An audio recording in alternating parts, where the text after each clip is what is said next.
এই মুহূর্তে সে সম্পর্কিত আলোচনার জন্য অনলাইনে আমাদের সাথে যুক্ত হচ্ছেন ই-লার্নিং বিশেষজ্ঞ রায়হান ইসলাম। রায়হান, শুভ সকাল। নিশ্চয়ই শুনতে পাচ্ছেন? জি ভাই, আমি ক্লিয়ার ভাবে শুনতে পাচ্ছি। আপনাকে অনেক অনেক শুভ সকাল। যমুনা টিভিকে অনেক অনেক ধন্যবাদ। আপনাকেও ধন্যবাদ আমাদেরকে সময় দেওয়ার জন্য। রায়হান, ই-লার্নিং প্ল্যাটফর্মগুলো সাম্প্রতিক সময়ে বাংলাদেশ সহ পুরো বিশ্ব জুড়েই, এমনকি দক্ষিণ এশিয়াতেও বেশ জনপ্রিয় হয়ে উঠেছে। কেন এই জনপ্রিয়তা বাড়ছে? তরুণরা কিভাবে এই প্ল্যাটফর্মের মাধ্যমে আরো বেশি নিজেদের যে জ্ঞানের পরিধি সেটি বাড়াতে পারছে বলে আপনি মনে করেন?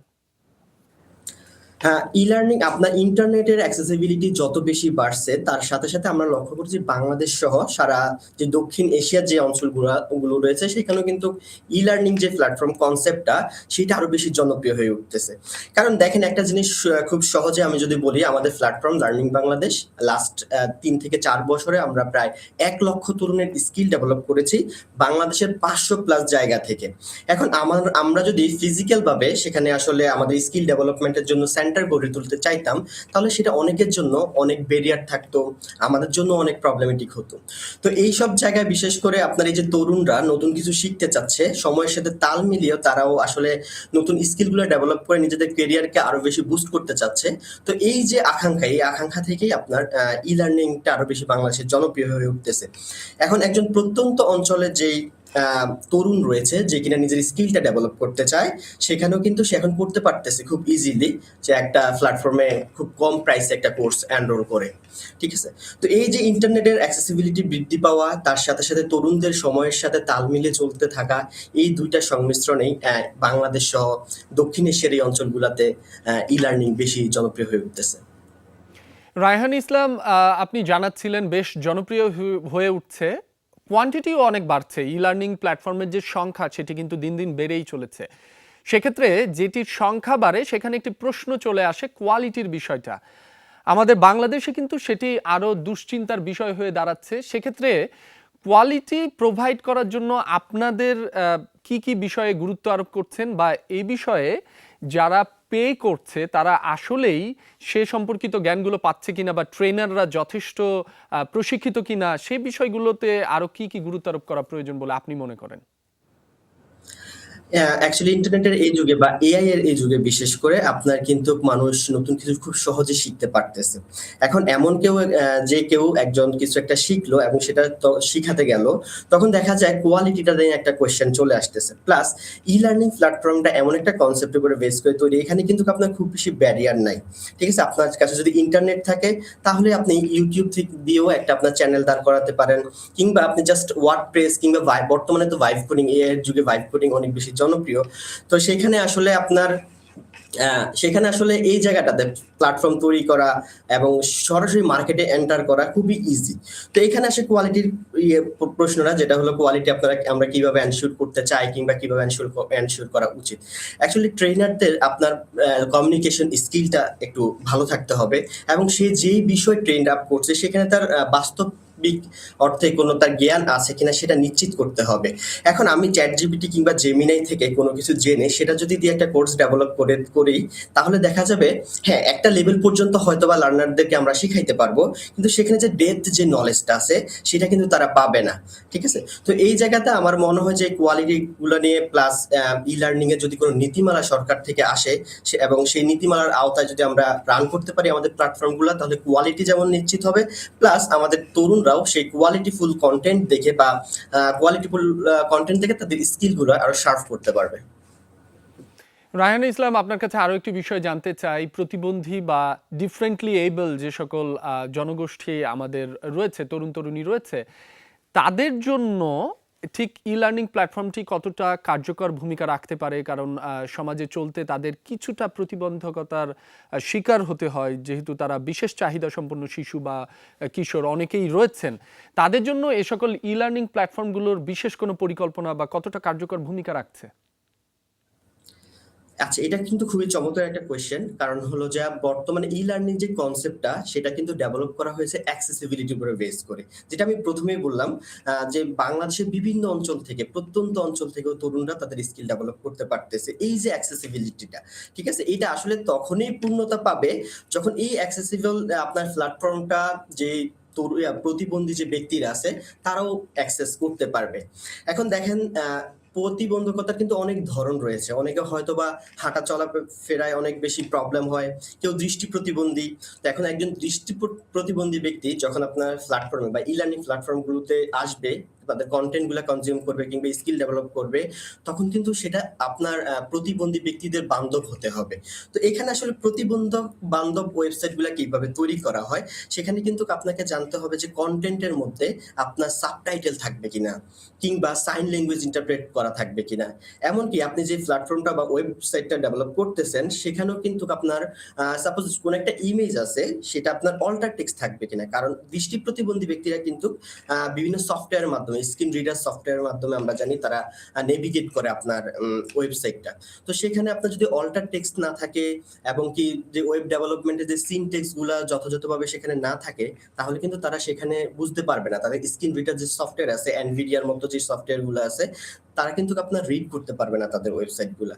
তো যদি না করতে পারে, তখন তাদের যে এক্সপেরিয়েন্সটা, সেই এক্সপেরিয়েন্সটা কিন্তু ই লার্নিং এর জন্য খুব একটা হেল্পফুল হবে না, কিংবা তারা খুব সুখকর কোনো একটা এক্সপিরিয়েন্স নিতে পারবে না। তো এই জায়গাতে আসলে তরুণদের প্রতিবন্ধী ব্যক্তিদের জন্য যদি আমরা চাই, তাহলে কিন্তু খুব সহজেই একটা অ্যাক্সেসিবল ওয়েবসাইট বা প্ল্যাটফর্ম আমরা ডেভেলপ করতে পারি। ঠিক আছে, এ নিয়ে আসলে সরকারের A2I কাজ করতেছে খুব ভালো করে। দেন বেশ কিছু বেসরকারি অর্গানাইজেশন, অ্যাক্সেস বাংলাদেশ ফাউন্ডেশনের মতো অর্গানাইজেশন গুলো আপনার এই প্ল্যাটফর্ম গুলোকে কিভাবে অ্যাক্সেসিবল করা যায় তা নিয়ে কাজ করতেছে। তো আমার মনে হয় যে আমরা যদি সঠিকভাবে প্ল্যাটফর্মটা ডেভেলপ করতে পারি এবং কন্টেন্ট গুলোকে প্রতিবন্ধী ব্যক্তিদের বান্ধব করে তুলতে পারি, তাহলে এখানে মানে বিশালভাবে তরুণ যে প্রতিবন্ধী ব্যক্তিরা আছে তারা উপকৃত হবে। কারণ তারা কিন্তু তাদের গড়টাকে বা তাদের স্পেসটাকে যদি আমরা তৈরি করে ফেলতে পারি, তাদের লার্নিং পয়েন্ট, তাহলে কিন্তু তাদের লার্নিং এর প্রতি আগ্রহটাও বাড়বে।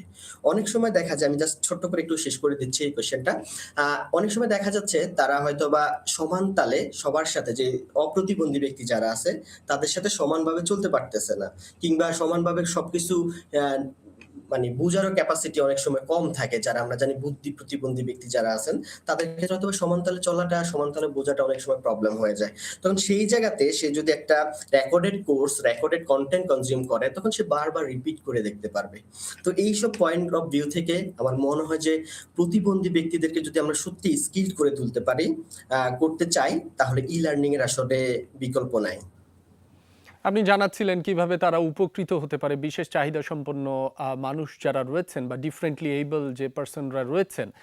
আরও একটি বিষয় জানতে চাই রায়হান ইসলাম, আপনি যেহেতু কাজ করছেন এই বিষয়ে, নারীদের অংশগ্রহণ ঠিক ই লার্নিং প্ল্যাটফর্মগুলোতে কতটা গুরুত্বপূর্ণ বলে মনে হয়? কারণ বিভিন্ন কোচিং সেন্টার বলুন বা অনেক স্থানে আমরা দেখি যে নারীদের অংশগ্রহণ অনেক বাড়ছে।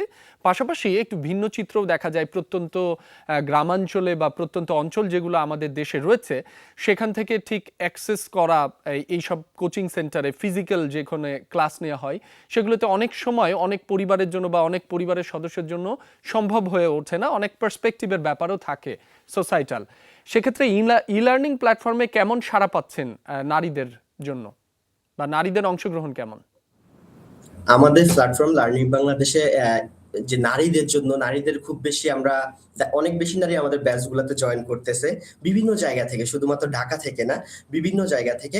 এর প্রধান একটা কারণ হলো এআই। আমরা যেহেতু এআই এর উপরে বেশিরভাগ কোর্স গুলো আমাদের থাকে, সো এআই একটা ট্রেন্ডি টপিক এবং তারা খুব সহজে কন্টেন্ট প্রোডাকশন করতে পারে এআই দিয়ে। তো এই যে ইন্টারেস্ট থেকে তারা কিন্তু আমাদের সাথে জয়েন করতেছে এবং এটা তুলনামূলক হারে দিন বাই দিন বাড়তেছে। আমরা যদি একটা লেটেস্ট স্ট্যাট আপনাদের সাথে শেয়ার করি, আমাদের বেশ কিছু ব্যাচ, লাইভ ব্যাচ কন্টিনিউ থাকে। তো দেখা যায় যে আমাদের প্রতি ব্যাচে এখান থেকে 5 to 10% যে উইমেন যে আমাদের লার্নাররা আছে তাদের সংখ্যাটা বৃদ্ধি পাচ্ছে।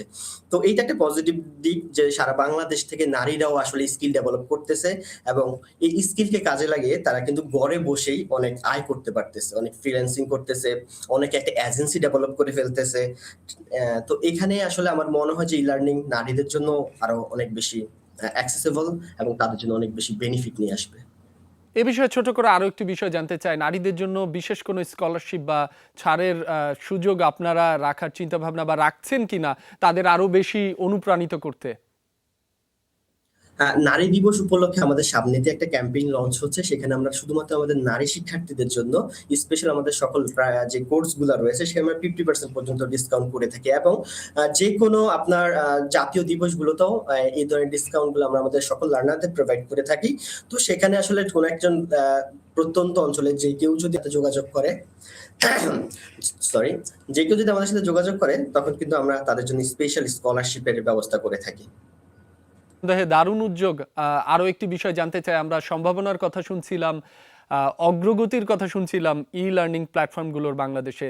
এর পাশাপাশি কিছু প্রতিবন্ধকতাও রয়েছে, বিশেষ করে রাজধানী ঢাকার বাইরে প্রত্যন্ত অঞ্চলে যে ইন্টারনেটের যে বিষয়টি, সেটি ঠিক কতটুকু ভোগায় আপনাদের ই লার্নিং প্ল্যাটফর্মগুলোতে, উপস্থিতি ঠিক কেমন হয়? হয়তো অনেক অঞ্চলে যে ইন্টারনেটের গতি সেটি ঠিকঠাকভাবে থাকে না। শিক্ষার্থীদের থেকে আপনারা কতটুকু এ বিষয়ে আপডেট পান, বা এ বিষয়ে সংশ্লিষ্টদের কাছে আপনাদের আহ্বান কি?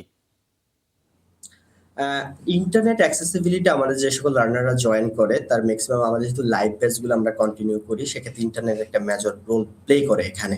তো আমাদের অলমোস্ট এখন পর্যন্ত আমাদের এক্সপিরিয়েন্সটা আসলে ভালো, তবে আমাদের মতো হয়তো বা অনেক সবার এখন নাও হতে পারে।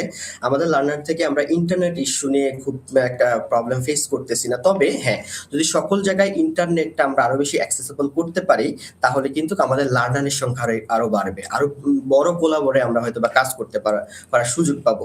তবে আমাদের অবভিয়াসলি যে যথাযথ কর্তৃপক্ষের কাছে দৃষ্টি আকর্ষণ থাকবে যাতে ইন্টারনেটটা আরেকটু সহজলভ্য করা যায়।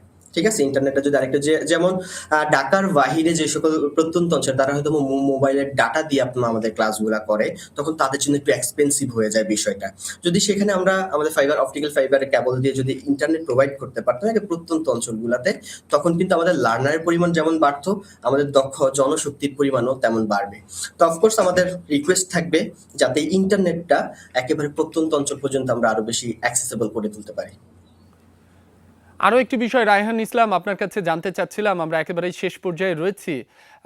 এই সাউথ এশিয়ার মধ্যে কিন্তু আমরা লক্ষ্য করে থাকি ভারতে কিন্তু ই লার্নিং প্ল্যাটফর্মের বেশ বুমিং রয়েছে, অর্থাৎ সেখানে যে ই লার্নিং প্ল্যাটফর্মগুলোর গ্রোথ সেটি কিন্তু অনেক বেশি। পাশাপাশি সরকারের পক্ষ থেকেও বেশ পৃষ্ঠপোষকতা করা হয়, যারা সেলিব্রিটি রয়েছে তাদেরও বেশ প্রচার আমরা লক্ষ্য করে থাকি। বাংলাদেশে এ বিষয়ে আরো প্রচার এবং প্রসারের যে প্রয়োজন সেটি তো রয়েছেই, সেজন্য ঠিক কি করা যেতে পারে বলে আপনি মনে করেন? হ্যাঁ, সরকারি যদি আমরা নানাবিধ উদ্যোগ, সরকার কিন্তু প্রচুর পরিমাণে আপনার অফলাইন ট্রেনিং এর আয়োজন করে থাকে। আমরা প্রতিটা যদি স্কিল ডেভেলপ বা যুব দক্ষতা উন্নয়ন যে মন্ত্রণালয় আছে সেখানে তার ভিত্তিতে অনেক এরিয়াতেই আমরা দেখতেছি যে তারা ফিজিক্যাল ওয়ার্কশপ গুলোর আয়োজন করে, ফিজিক্যাল কোর্সের আয়োজন করে। তো এই একটা জিনিস জায়গায় যদি সরকার চায় সেক্ষেত্রে ই লার্নিং প্ল্যাটফর্ম গুলোর সাথে একসাথে কাজ করে আরো বেশি কোলাবরে আরো বেশি মানুষকে আমরা লার্নারদের আসলে স্কিল ডেভেলপমেন্ট নিয়ে কাজ করতে পারবো আর কি।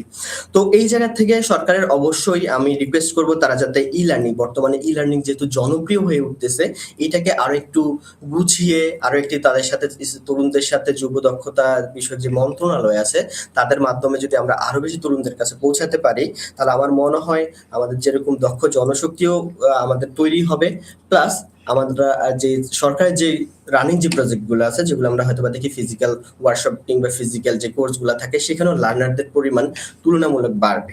তো এই জায়গা থেকে কাজ করতে পারে। প্লাস ইন্টারনেট, যেটা আমি আবারও বলতেছি, সরকার যদি আমাদের ই লার্নিংটাকে আরো বেশি মানে কভারেজ দিতে চায় তাহলে ইন্টারনেটটাকে অবশ্যই আরো বেশি একটু সস্তা করে দিতে হবে এবং সব জায়গায় এটাকে পৌঁছে দিতে হবে।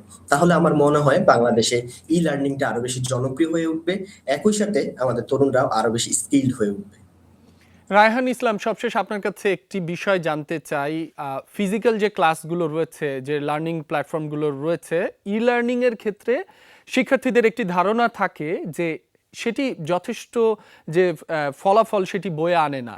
ঠিক এটির কারণ কি বলে মনে করেন? পাশাপাশি এই যে কারণ সেটি উতরে যাওয়ার জন্য আপনাদের পরিকল্পনা কি, ভবিষ্যৎ পরিকল্পনা কি, যেন একটি ফিজিক্যাল ক্লাসে শিক্ষার্থীরা যেভাবে সঠিকভাবে সবকিছু বুঝতে পারে?